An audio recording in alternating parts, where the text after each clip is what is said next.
ঘৰ গ'ল। আজি শিৱসাগৰ জিলাত এটা 11 বছৰীয়া ল'ৰাৰ মৃত্যু হৈছে। অলপ আগত আমি খবৰ পাইছো।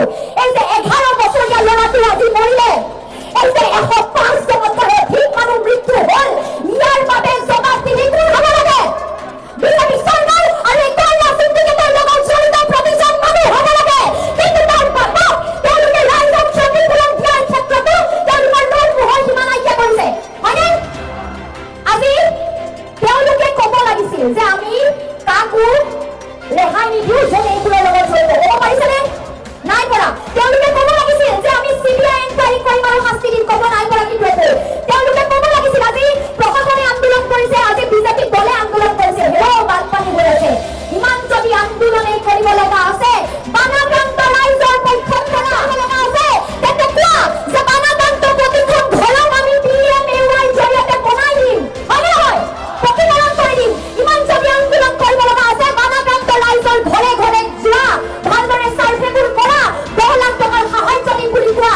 আৰু ইমান যদি আন্দোলনেই কৰিব আছে, ইমান যদি দাদাগিৰি কৰিব পৰাকৈ অসমৰ বিজেপি চৰকাৰৰ দম আছে, তেন্তে দিল্লীত গৈ কৰা, কোৱা যে নৰেন্দ্ৰ মোদী এতিয়াও অসমত কিয় অহা নাই? সেইটো ক'বলৈ দম নাই। অমিত শ্বাহ কিয় অহা নাই? বিজেপিৰ কোনো বুধা-ফুটা ব্যক্তি শিৱসাগৰ চৰাইদেউ জিলাত কিয় অহা নাই? এইটো ক'বলৈ তোমালোকৰ দল দম নাই। দিল্লীৰ আগত ৰঙা চেকু দেখুৱাবলৈ তোমালোকৰ দম নাই। তোমালোকে কাৰ বিৰুদ্ধে আন্দোলন কৰা? অখিল গগৈৰ বিৰুদ্ধে। অখিল গগৈ শিৱসাগৰৰ MLA। এজন শিৱসাগৰৰ MLA ভয়ত বিজেপিয়ে জিলাই জিলাই আন্দোলন কৰিছে। আৰু তোমালোকৰ আছে জানো? ভাৰতৰ এজন প্ৰধানমন্ত্ৰী আছিল, ভাইৰাত বেহেনা বুলি কয়, গামোচাখন পিন্ধে।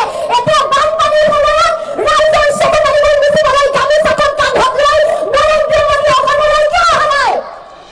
এতিয়াও বানপানীৰ সমস্যাত ৰাষ্ট্ৰীয় সমস্যা ৰূপে কিয় ঘোষণা কৰা নাই? তাৰ উত্তৰটো আমাক হিমন্ত বিশ্ব শৰ্মা চৰকাৰৰ পৰা লাগে নে নাই? অসমৰ বানপানীৰ সমস্যা ৰাষ্ট্ৰীয় সমস্যা ৰূপে ঘোষণা কৰিব লাগে বুলি আমি প্ৰতিবাৰেই দাবী কৰি আহিছো। আহিছে নাই? গুৰুত্ব নিদিয়ে, নিদিয়ে, নিদিয়ে, নিদিয়ে, নিদিয়ে, নিদিয়ে, নিদিয়ে। কিন্তু এইবাৰ কিয় নাইকিয়া? এইবাৰ কিয়? শিৱসাগৰ চৰাইদেউৰ মানুহবোৰ নিশ্চিত হওঁতে, ঘৰবোৰ ধ্বংস হওঁতে, মানুহবোৰ মৰোতে হিমন্ত বিশ্ব শৰ্মাৰ বুকুৰ নকঁপিল, নৰেন্দ্ৰ মোদীৰ অসমলৈ মনত নপৰিল। অষ্টলক্ষ্মীলৈ মনত পৰে যেতিয়া ইলেকশ্যন আহে। আমাৰ সম্পদবোৰ যেতিয়া লাগে তেতিয়া মনত পৰে, যেতিয়া আমাৰ সমস্যাবোৰ আহে, যেতিয়া আমাৰ বানপানী আহে, যেতিয়া আমাৰ মানুহবোৰ মৰে, যেতিয়া আমাৰ মানুহে তেতিয়া অসমলৈ তেওঁলোকৰ মনত নপৰে কিয়? এই উত্তৰটো আমাক লাগিবই। আৰু যেতিয়া আমি ক্ষতিপূৰণ বিচাৰিছো, আমাক খুব চাউল দিছে, খুব চাউল। 100 টকা এটা মুৰ্গী মাংসৰ নামত। কিবা পায় নেকি? এটা গাহৰি মৰিলে কিমান? 4,000 মাত্ৰ কাটিছে। কিবা পায় নেকি? তুলি থাকিছে, তুলি মামা তুলি, বালক ভালক খালি পেলাই, হয় নহয়? বালক ভালক আৰু ভালক, আৰু তাৰ পাছত আহিল মামা তুলি। আপুনি কেৰাবেঙা হ'বই নোৱাৰে, খোৱাটো বাদেই দিব। ইমান সিমান দেখা পায়। ভিক্ষাৰী বুলি ভাবিছা নেকি? শিৱসাগৰৰ মানুহবোৰ স্বাভিমানী অসমীয়া মানুহ। ভিক্ষাৰী ভিক্ষা দিছে বুলি ভাবিছা নেকি? চৰকাৰেও ভিক্ষা নিদিয়ে। চৰকাৰে ৰাজপথত থকা, পদপথত থকা ভিক্ষাৰী দুজনক ভিক্ষা দিলেও তাত ভাল কৰি দিব লাগে, লাগে নাই? লাগে। তেওঁলোকে তুলি দিছে, ইপাৰ সিপাৰ দেখা যায়। তাৰ পইচা আমি প্ৰশাসনে খালে বুলি ক'বলৈ বাধ্য কিয় হৈছো?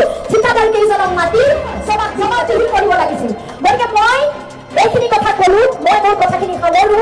আপোনালোকে আমাক এই যুঁজখনত আপোনালোকৰ লগত থিয় দিয়াৰ প্ৰত্যেকটো সুযোগ দিব। আমি যুঁজি যাম, কিন্তু আপোনালোক সকলোৱে আমাৰ লগত যুঁজিব লাগিব। আজি আমাৰ সভাপতি মেনেজাৰে দিন ৰাতি একাকাৰ কৰি ৰাইজৰ বাবে কাম কৰি আছে, আছেনে নাই? আৰু তেখেতক কাম কৰাৰ সুযোগ প্ৰশাসনে দিব লাগিছিল, কিন্তু প্ৰশাসনে তেখেতক পদে পদে বাধা দিছে।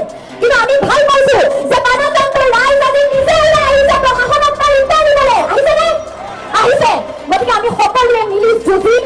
আৰু যেতিয়ালৈকে প্ৰতিজন বানাক্ৰান্ত ৰাইজে প্ৰকৃত ক্ষতিপূৰণ নাপায়, তেতিয়ালৈকে আমাৰ এই যুঁজ অব্যাহত থাকিব। যেতিয়ালৈকে বানাক্ৰান্ত ৰাইজে 10 লাখ টকাৰ ক্ষতিপূৰণ নাপায়, প্ৰতিখন ঘৰে PMAY অধীনত 1 লাখৰ ক্ষতিপূৰণ নাপায়, যেতিয়ালৈকে